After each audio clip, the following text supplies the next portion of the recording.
you first for making the time. I just, like I said in my message, I'm lucky to be part of another team who's having daily calls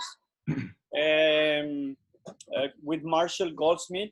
Will is part of that, and I found it very useful. So I thought, why can't we not do the same with our contacts? And sometimes we talk about resilience. We see how everybody's doing around the world. There's people from Italy, from India, so we get an update on their situation, and then we discuss about how we can help each other and maybe think about the future. So my suggestion today is I've invited people from the project management world, from PMI, from strategy, from Marshall. I think the purpose is to create a platform or a group where we can exchange. We can bring people like Marshall or Rita McGrath or other people who can just inspire us or tell their views. So it's very, very open. It's just, so what I wanted to do first is each of you make a small introduction. Where you based, what's your background, what's the situation in your city, and then is there one specific thing that you would like this group to think about or work on? Or so let's do this more as an introductory session, okay? And let me start with Jennifer Bridge. Okay, so hi everybody. It's great to be with people from around the world to see how we can come together even more. So I'm based out of Atlanta, Georgia, and my work is like Antonio in the project management space.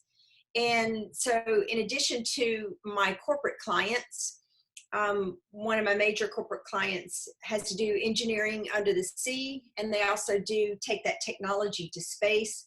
So I have my corporate clients where I help them do strategy, working with their project management center of excellence and their project managers worldwide. And with that, do some coaching. And then I also do individual leadership coaching. Have a mobile learning platform for project managers who are certified, so they have to continue their credentials. So one thing that I'm seeing is, and I saw this probably about a month ago, our corporate clients started executing their emergency plans. So a lot of the projects they were working on either got canceled, they got delayed for people to begin implementing those strategies. One thing that I'm seeing is with leaders really taking a look at having more awareness of that they are leading their teams. So even though maybe in the background due to family issues, there are fears and things they have to handle in the background, just bringing to the forefront of that their energy and impacts their teams. So working with leaders in that regard, just giving them a safe space to work through issues and strategies for their teams, and then having them think through maybe where they're going next. Maybe implementing, kind of seems to be pushing some of the people forward, like giving momentum forward to something they really had in their heart to do anyway, for maybe a new position, launching a company, going online. So those are some of the things that I'm seeing in the trenches of corporate clients and individuals. Thank you, Jennifer. Jennifer has a huge network as well. I don't know how many project managers follow you, but in your platform, but it's a great network, I know. Thank you. Bill, okay. Seb, please.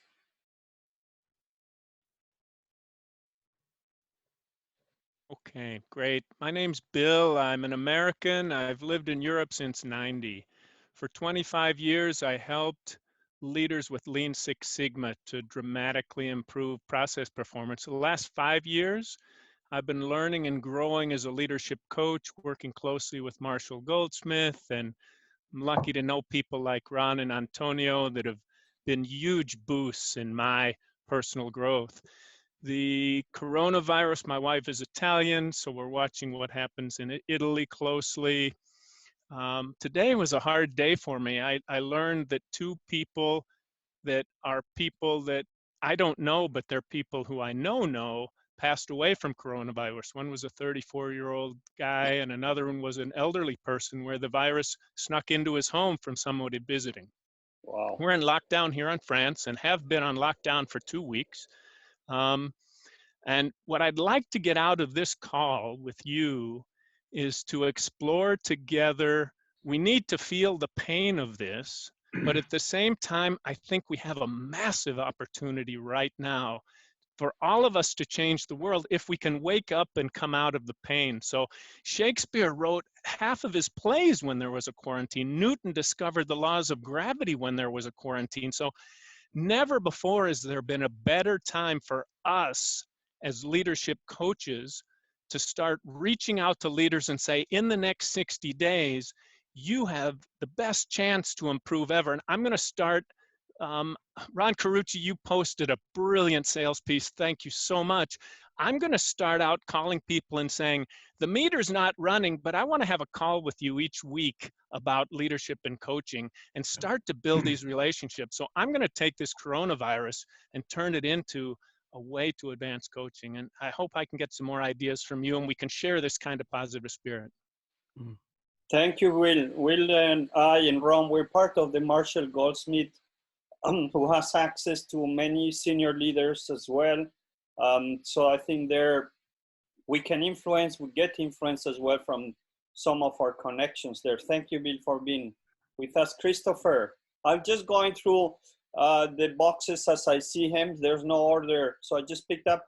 I'm recording the video, so if you want to take note, and I'm using a new application called Otter, which does the transcript as we talk. So I'll see if that works, but I'm using all these tools that share with you after the call, and maybe there's some points that you picked up. So let's try these technologies as well here. Thank you, Christopher, please. Yes, hi, good day, everybody. So Chris Anstey, I'm here just outside Philadelphia in southern New Jersey. I've mostly worked in the technology space in life sciences. I worked for GlaxoSmithKline for about 20 years. And the last 4 years, I've been with Elsevier, who are a large scientific publisher and content provider and application provider doing essentially new product development and launching products for clinicians and educators and scientists. As I mentioned earlier, we went on lockdown yesterday, so it's pretty restricted in terms of what you can do. As Jennifer said, we can go to the grocery store and the pharmacy and so on, but that's about it. So we're just getting used to that new life for the next few weeks. My 24-year-old daughter is a nurse in the emergency department at a local hospital, so I have quite concerned about her situation, especially when there's not enough protective equipment to go around. It's quite worrying, the stories that she tells me, and hopefully that will change very soon. Mm-hmm. So I'll pause there, Antonio. Thank you, Christopher. Okay, I'm sharing here on my screen. This is the application I found out called Otter AI. So you see I'm talking and it's transcribing. So just new technology to our disposal. Ron, please. So good to see you. I'm going to be nervous watching myself be translated as a fast-talking New Yorker. Hi, everybody. It's great to meet you. Thanks, Antonio, for doing this. So I'm in Seattle. And we've been watching this play out and unfold in very painful ways for the last couple of weeks. I have friends of neighbors who've passed away. I have friends in hospitals. So it's been hard to see how yesterday the governor's still watching people out at the beach as if nothing was wrong. Very, very frustrating to watch people not understand I was amazed at how people were assessing risk as if, whether or not I am at risk of getting this. And of course, if I'm under 60, I assume there's no risk. And the shift people are struggling to make of assessing risk as, am I at risk of hurting somebody by just being in their presence? And I think watching the world struggle to understand that this is about a collective communal risk, not about whether or not you got sick or not. It's been interesting. And I can't help, maybe it's because I'm an inherent optimist. So I spend my days at my firm, Navilant. We're an organization and leadership firm. We do strategy, organization design, we do systems work. So we work with executives who are constructing massive transformations in their marketplaces, in their technologies, in their product portfolios, in their competitive set or in their portfolio, their business portfolios. They're scaling. So we're doing all kinds of transformational designs for them on multi-year journeys to help them achieve those. That includes their own leadership. So we do a lot of deeper work on, from a clinical point of view, on some of the things that get triggered when you're trying to affect change. You also realize that you may or may not be able to do that change yourself. So we work from deep within to all the way among systems. And I've been amazed. I think I echo, Bill, your thoughts that the level of ingenuity and generosity and care, people finding ways to, vaccine developers coordinating between Australia and Europe, the cross-border, I think to your point, Bill, the willingness to suspend disbelief in this moment is profound. From concerts on balconies to a couple of days ago, a high school in California didn't want their spring concert to be canceled, so they did their spring concert just like this, so you could see all the kids singing their parts from their own home. It was phenomenal. So people are willing to let go of assumptions because they're being forced to. And so I find that helping people take advantage of that, right? They're thinking the thoughts in their head. How do we get them out of their head? And invite them. So we're doing a free webinar on Wednesday on team job crafting, but really around team. What has driven me crazy about this is when people say this is our new normal. And while there'll certainly be changes that will come from this that we don't know yet, it's not a new normal. This is a liminal space. Things will revert to something, and probably a lot ago. And that's going to happen soon. It's going to happen in the next coming months. But we get to choose while we're in this liminal space what we don't go back to. We get to choose if there are parts of this generosity and creativity and care and kindness and creativity that we decide we want to keep permanent. We don't have to have the panic be permanent. We don't have to have the fear and defensiveness be permanent. I love somebody did an article this week on this doesn't have to mean layoffs. You don't have to start, I resonated with your point, Jenny, around leaders, their first thoughts. And I thought sometimes they reach right for that cost lever. This immediate thing is to start cutting costs, which, as project managers is some of the worst things you can do, is to starve your ability to grow when we come out of this. And so we're shifting our focus to, you need to be ready. When this starts to, wind back to something, how are you going to hit the ground running? How are you going to be ready with your team marshaled and ready to go, refreshed, with new ideas, and using this in-between space to sort of bring people together, and even virtually. So our webinar Wednesday is really just on, while the card's up in the air anyway, before they land, what can you think about them differently? And helping teams just come together and say, what could you do differently? Who could you be to those you serve? How could you do things that you're more passionate about? How could you shed the work that, is not helpful anyway? And be ready for that moment, to Jenny's point, be ready for what's coming. And I think that's a great gift we can give leaders. Thank you, Ron. It's so good to have you here. Ricardo, where are you? And same introduction, and what would you like? Everybody, thanks for the invitation for joining this call. So my name is Ricardo. I'm based in Madrid, in Spain. I don't live in Madrid. I work in Madrid, but I'm living in a small city near the mountains. So this situation for me is not very strange in the sense of teleworking. That is something that I've seen that many of the companies in Spain are not prepared. I work now for Telefónica. I'm the head of PMO. So I deliver projects for all the Telefónica countries. So I'm used to work from home with remote teams. So for me, this situation is, in the sense of working from home, is not strange.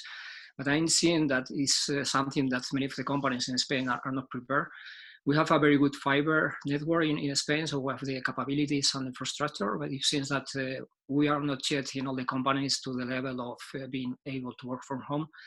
So that's something that we have to work on, because in fact in Telefónica, I'm working on digitalization of the channels of Telefónica in order to the customers to be able to do all the things that they usually do in the shops or call into a call center. Now what we're working on is on digitalization in order to be able to do everything from the app or the web or different channels with artificial intelligence and so on. So another thing that I'm seeing that is quite worried, you were talking about this, in the case of Spain is going to be something that is going to be having a great impact in the economy, is that many people are being fired because many of the companies are not able to get incomes, and they don't have enough budget in order to be able to survive till we have to be locked down. We have been already here in Spain for 1 week lockdown. So many people are fired, and this is going to be traumatic for the country, because we're talking about many thousands of people that are not being able to work, and that's the reason they are now at home, fired, not having any incomes. So it's going to have a critical impact for the country and the economy.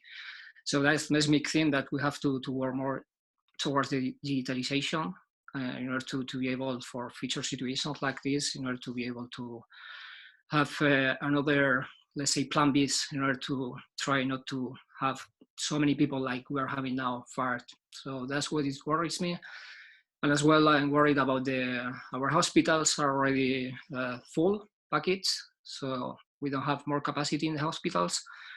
So now it seems that they have to prioritize and they have to choose who is going to be attended in the hospital, depending on how much they think they're going to live.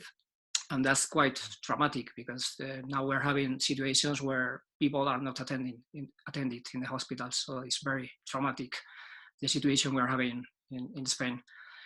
So there are many things, many thoughts that we have to, I would like to have this in these meetings.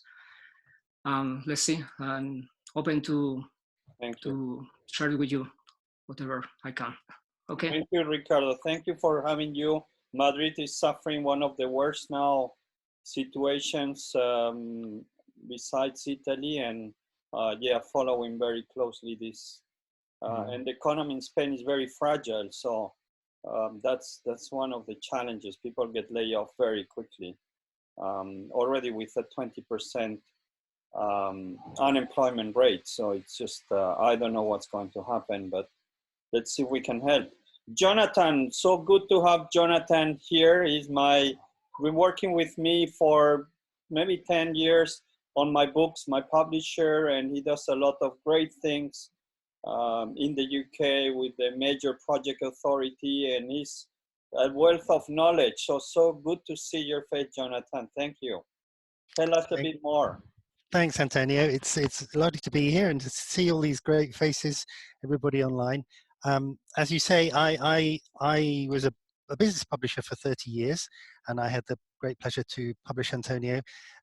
So I had some empathy, Chris, with what you're doing at Elsevier. And a couple of years ago, 3 years ago, I stopped working full time and I started working for the Major Projects Association. So I now run a community of practice around major projects and a knowledge repository, the Major Projects Knowledge Hub. And at a personal level, things haven't changed too much because I work from home most of the time. So I'm still working from home. I can go out for a run. I can pretty much go shopping. So I'm not going into London for meetings, but otherwise I'm kind of quite used to working from home. And we're trying to use this opportunity in the way that you were describing, Chris, to seize the opportunity. And because one of the one of the issues we have in the association between our members and indeed across the major projects community is the, the real failure of organizations to collaborate and to share. And part of that is a kind of risk aversion, a sort of not invented here.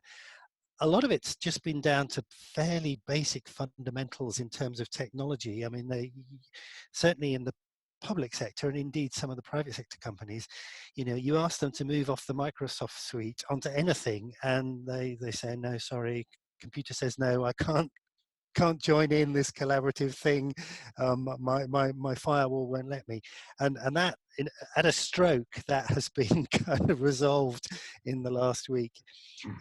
So I'm working with the Major Projects Association and also the Association for Project Management and possibly the PMI to develop a series of weekly webinars where we're going to be looking at two things really. One is the skills associated with working in this virtual environment, which is still unfamiliar to a lot of people. And the second thing is sharing and developing tools and resources and insights to kind of mitigate the impact of what's happening, the impact of the pandemic, specifically on projects and on project working. So those are the two things. In terms of looking ahead, the one thing on my horizon which does concern me and we don't seem to be talking about at the moment, perhaps understandably, is what's going to happen in the majority world. Because, you know, here in the UK, we have a primary healthcare service, which is very good. It's creaking, but it's there. We're largely able to self-isolate because we can work virtually, and we have the kind of economy that kind of supports knowledge and virtual working. But when I look at the majority world, I kind of think that they don't have either of those things, and I worry what's going to happen when the virus starts to really make inroads in those countries. So any ideas and anything I can learn from this group would be fantastic.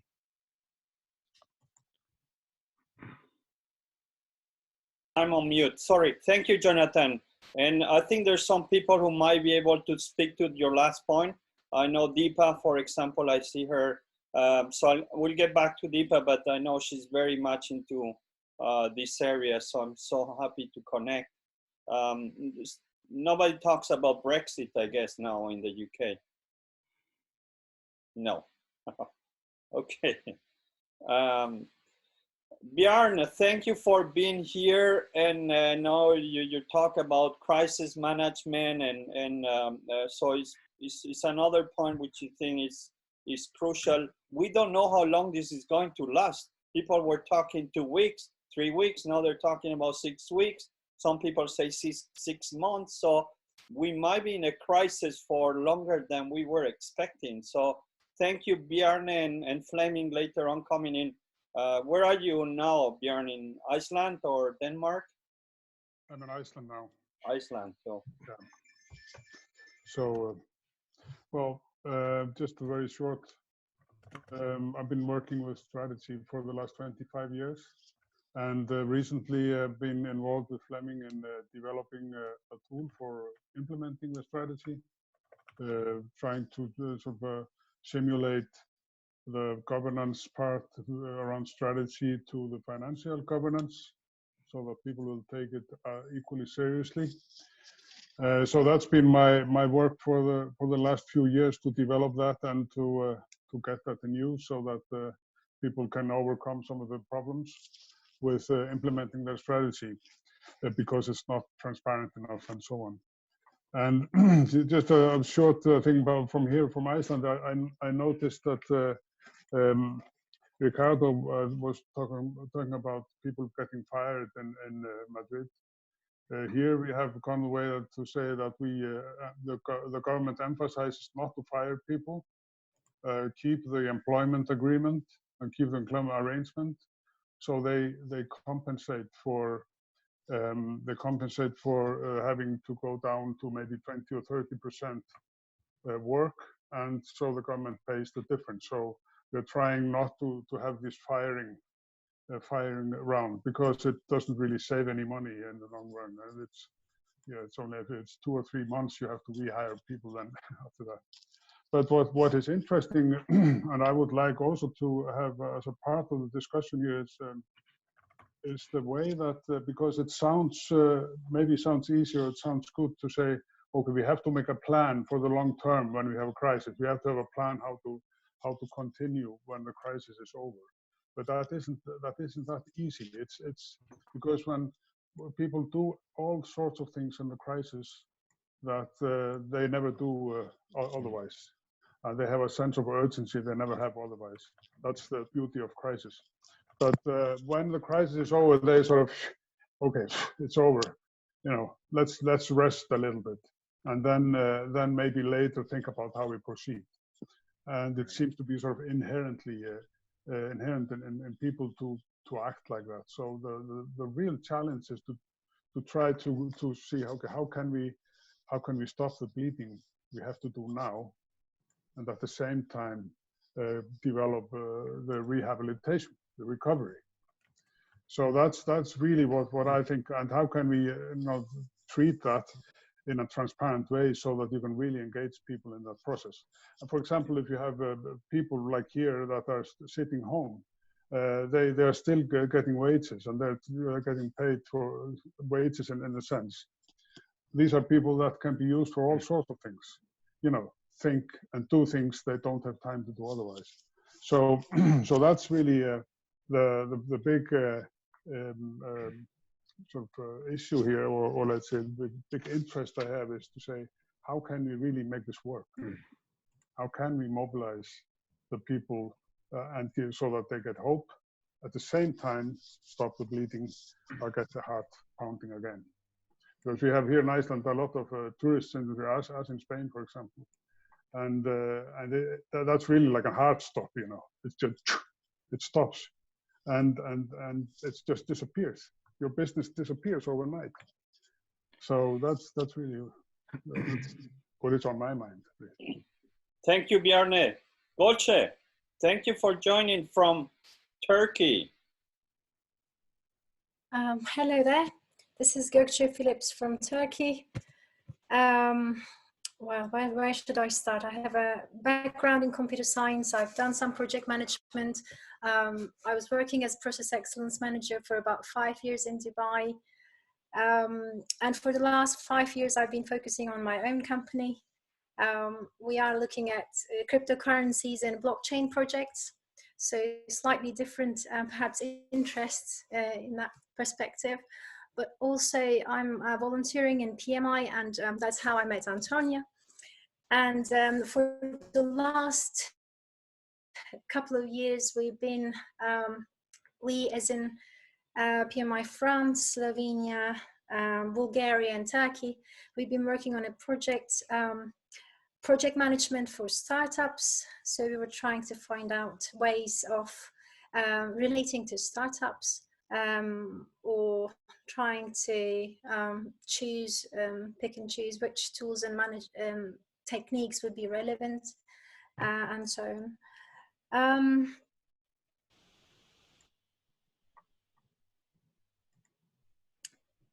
Well, when it comes to crisis, my mother is a pediatrician. She'd been working until yesterday, but as of yesterday, they're restrained people over 65 from going out today for the moment.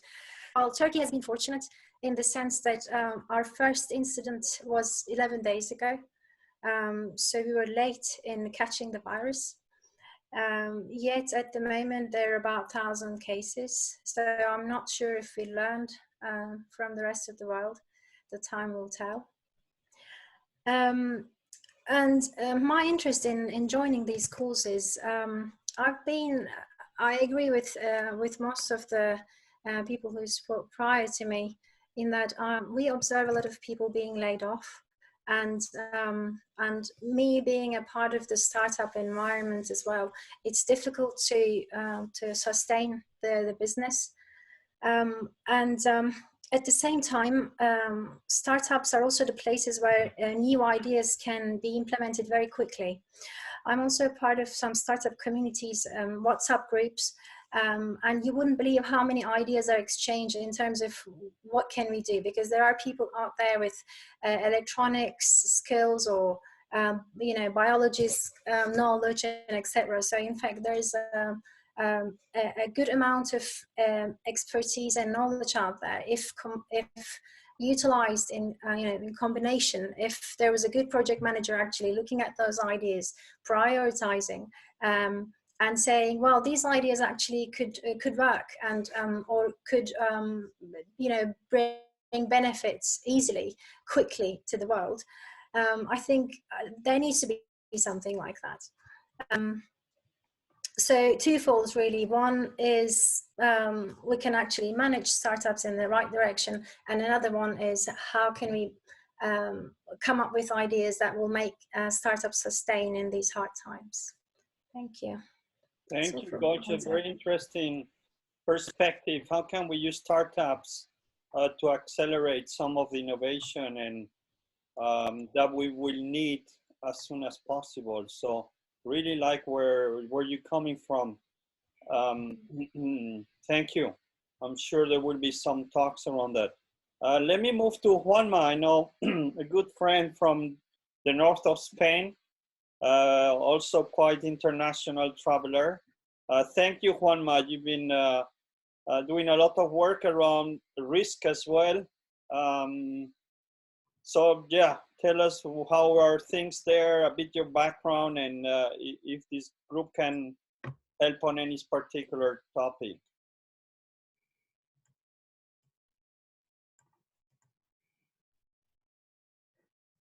First, well, I deal with the strategy implementation, organizational planning, and development.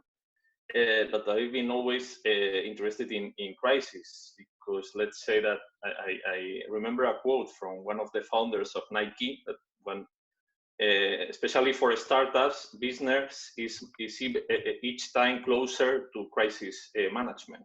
In the moment you increase the complexity and you increase the interactions and you increase the immediacy, the tools that are used in crisis management can somehow apply to business, normal business. So, well, I belong to the CAP Institute, which is a non-profit, a European, well, not only European, it's international non-profit dealing with sharing knowledge and creating knowledge around crisis and risks. But I was the chief executive for 5 years and now in the board.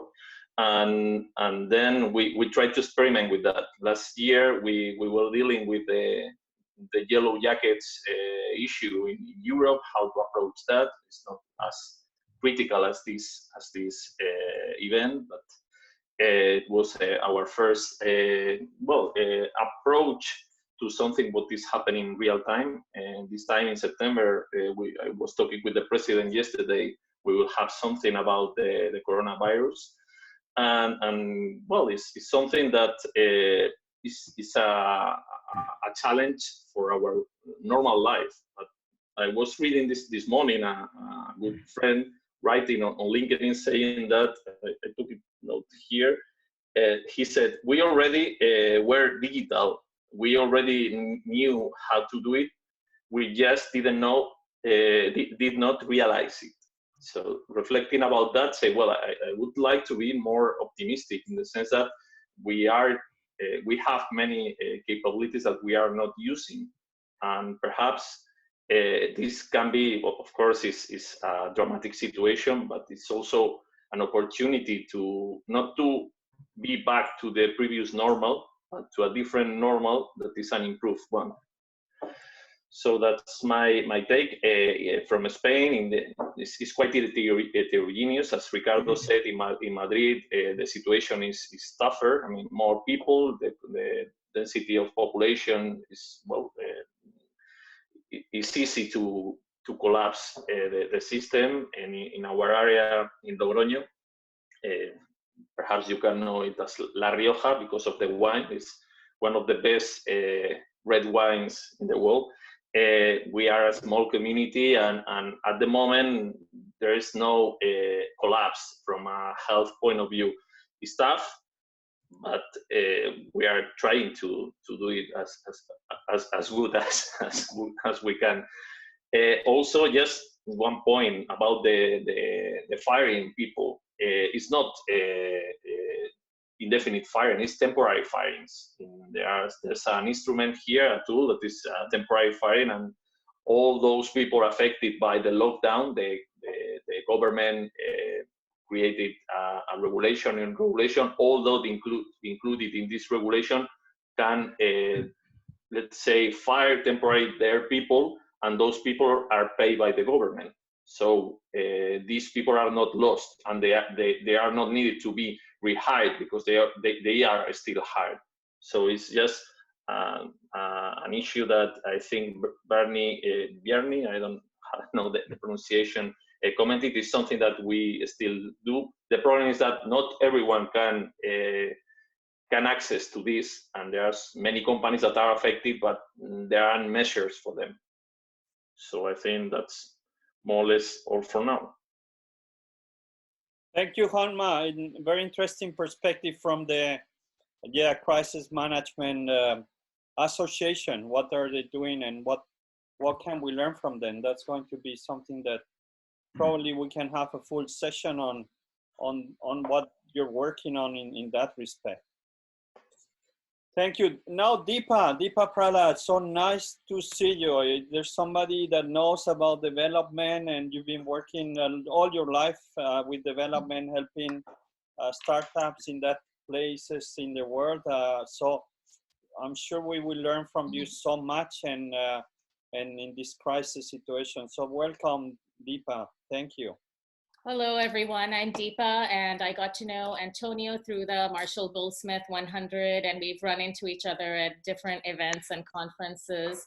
Well, I think I completely agree with what everybody has said prior, and I think that one of the things that focus that I hope doesn't go away is that a lot of the crisis has put the spotlight on the inequality that's been created around the world. Suddenly, even in places like the US, they're saying, wow, you know what? A lot of these policies, well-meaning as they are, simply will never touch the people who are needed most. And I think what it's also done is reminded all of us that everything that has value doesn't have prestige. Washing your hands, doing these simple habits that protect yourself and others are not necessarily monetizable. And I think that's the mindset we've kind of gone into to probably a degree that's not helpful. And I think it's also put a focus on skills versus degrees, because suddenly, you know, on these neighborhood chat rooms here in San Diego, the University of San Diego Hospital, which has this huge brain research center and everything, they're suddenly saying, look, we're out of masks. We're appealing to the community. And a lot of people from the cruise ships were also brought to a military base here for quarantine. So there is a real shortage. And you see people saying, okay, you know, elderly people saying, I know how to sew. Does anybody have clean, unused sheets or whatever else? And I'm volunteering. And so I think we're suddenly having to rediscover community. And that's the one thing maybe poor people never lost around the world. You just don't assume that somebody else is going to come in and help you out. I think you just have the assumption that you have to work together. And so I don't think all the learning has to be from experts. I think we need to remember and rediscover some of these things. And I also think that there is such a huge test of you know, humanity and compassion in policy. Like in the US, they basically said, you're on lockdown and, you know, you have to keep your kids out of school and everything. And a lot of the benefits, a lot of people who need them don't qualify. So two governors, Minnesota and Vermont, with a click of a pen, they just said, okay, we are going to classify people working in grocery stores and at pharmacies as tier 2 emergency workers. So they are now eligible for childcare because they need the help and support. This is an extraordinary situation. Not everyone has done that, but it just shows that if we think about being inclusive at the outset of what we're doing, a lot of this reality can be avoided in the future. So much of this gig economy, everyone's like, oh, what about gig economy workers? Like, who created that reality, right? It was all of our business models, all of our corporate, and now we're seeing the dark side of it. So I think that this has just really highlighted the need to be far more inclusive at the outset of whatever it is we do. And if we have to start a lot of things from scratch, that's the biggest contribution that we can make, because the nuances are different, the degrees are different, but we're seeing the same reality. I mean, we're like, now they're saying, well, unemployment insurance, 40–50% of Americans are not going to qualify for that the way it's written, no matter what, the most vulnerable people. And that's in a place like America. So everywhere else, it's only accelerated. So I think that's the number one thing. And also just really doing the pressure testing on like, what's the extreme case where we need to reach, right? Because we have the cell phone in everyone's hand, but you have information, the ability to act on that information is so different in different parts of the world. So we also need to address the physical reality as we do things. Thank you, Deepa. Deepa is also highly influential in the Peter Drucker Forum, and she knows the big topics. And so I'm so pleased that you are part of this group. Thank you very much. Thank you for having me. Let me move now to Carlene, an expert in major projects, risk. It's your topic, and you have a Forbes column. So thank you for being here. Thank you so much for organizing this. It's really good to get together as a community. And actually, one of the things that I've noticed is there are some people aren't really taking this seriously. And so the psychology of that is really interesting to me, because it's very clear, if people have been following the news, that this is something that we need to take serious action about. And like someone mentioned earlier, it's not just about the risk to you personally, it's about the risk as a community and the risk to others. I think for those people who are taking it seriously, I know for myself, I've been quite lonely. I live on my own in Oxford, and so loneliness and mental health is one of the things that I think is quite important and needs to be considered. So things like this initiative are really great, because you can get together and speak to people and share. Another thing I think this has thrown up is class disparities. So in the UK, that's a big deal in general. But what you tend to see is that the professional classes can work from home, and they're, you know, inconvenienced, but not necessarily massively effective. Whereas the working classes have to go out to do their jobs, and that, you know, is really unfortunate. And I personally know of people who are putting themselves at risk who are vulnerable people who are putting themselves at risk because of the fact that they need to get money, and that's, you know, it's heartbreaking.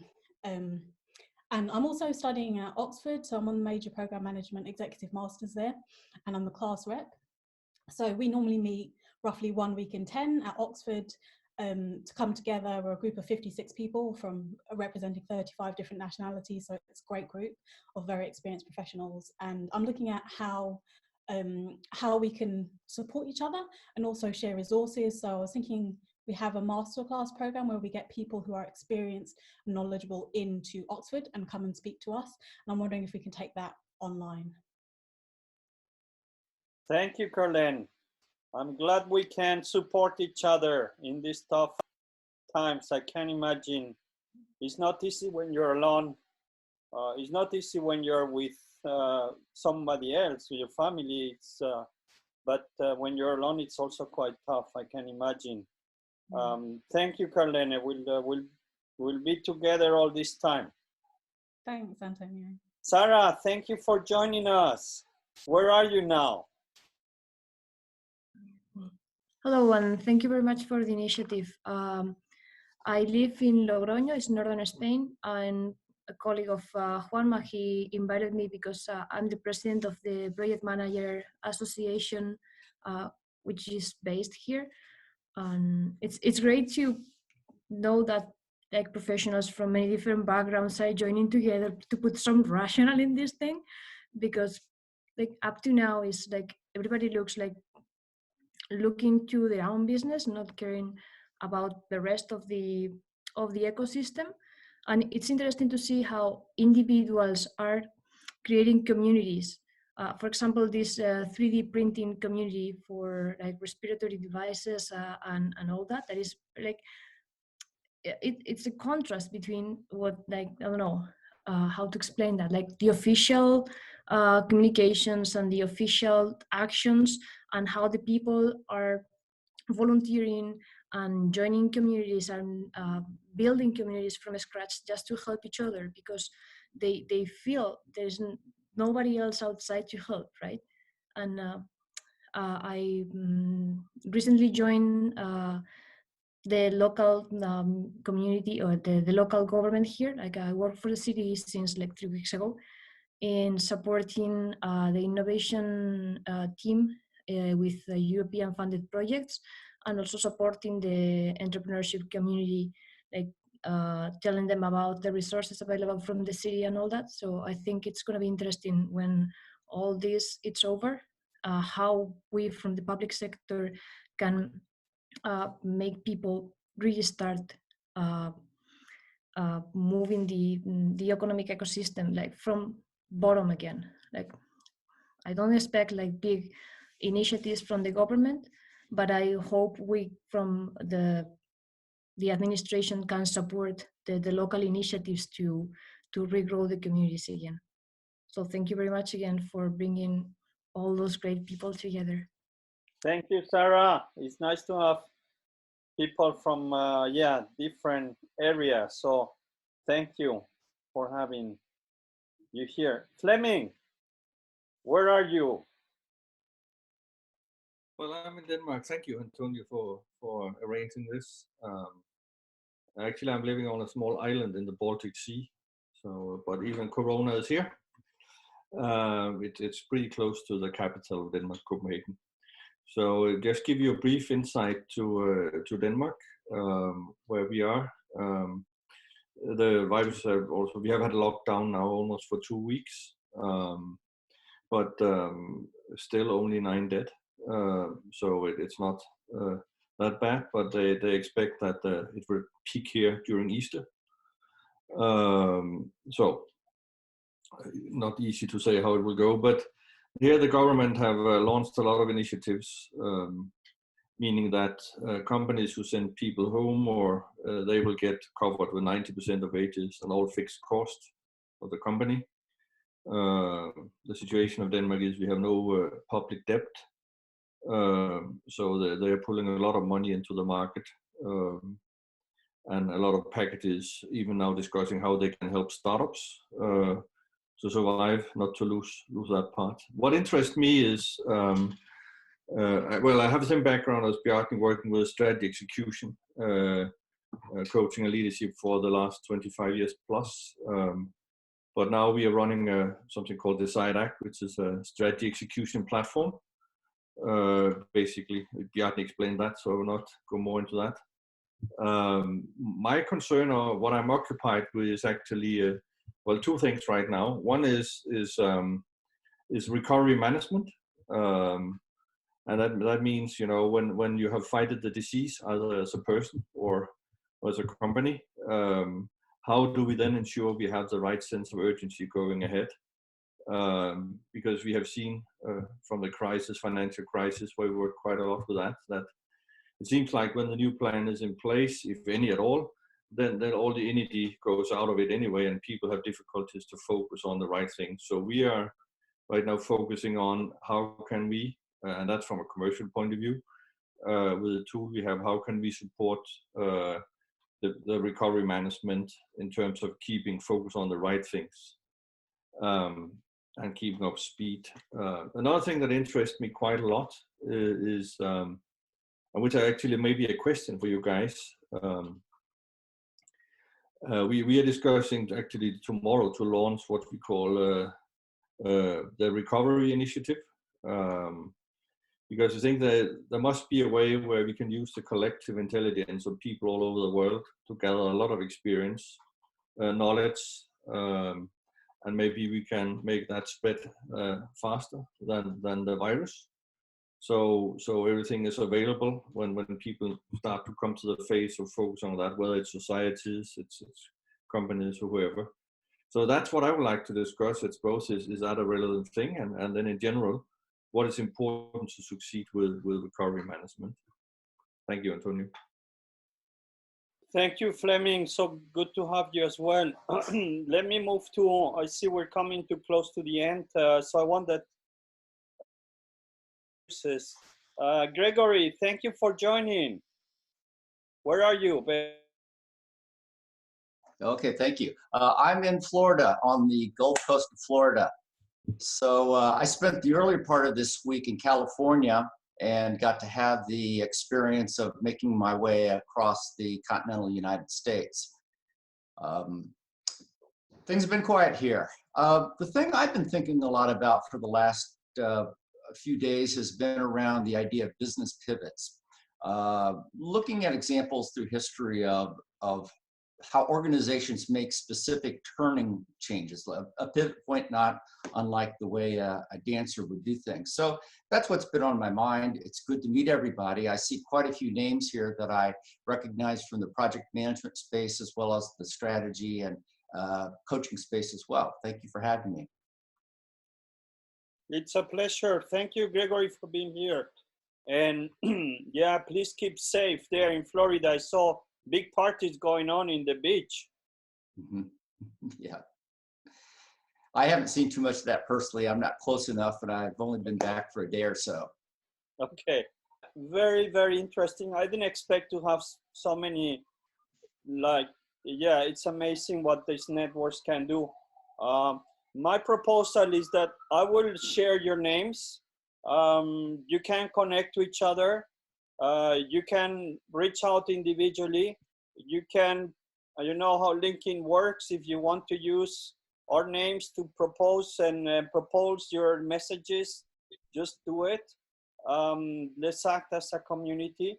My suggestion is that we'll have another call mid next week and we'll choose one specific topic. So there has been a lot of interesting topics, but let's go to the content. Let's see 15, 20 minutes update from one area and then have a bit of brainstorming and dialogue so that we can come with concrete ideas. I will leave it to that we can chat. So I don't know which tool we use so that we have a bit more dynamic dialogue, not just by forms. I'll explore that. But thank you for being here. Any strong suggestions for next week? Any guests that we want to see, like Jonathan just proposed, some persons in the well-being and the mental health, reaching out to a network, getting people from different spaces. I think we can invite anybody you want. There's no ages, there's no backgrounds here. This is diversity. So please share and invite the people you think might benefit from here. I will close because I like to finish on time. I know you have your personal lives. Anything, I will open up the group somewhere that we can exchange. You can give feedback. You can say, should we focus there? This is a very democratic group and everybody has a point to share. So thank you so much for being here today. I really feel stronger having you around. Thank you. Thank you, Antonio. Thank you. Keep safe, please. Take care. Take care. Care. Bye-bye. Thank you. Bye. Be well. Yeah, bye-bye. Hey, take care. Thank you. Bye, Antonio. Bye. Bye-bye. Thank you. Thank you.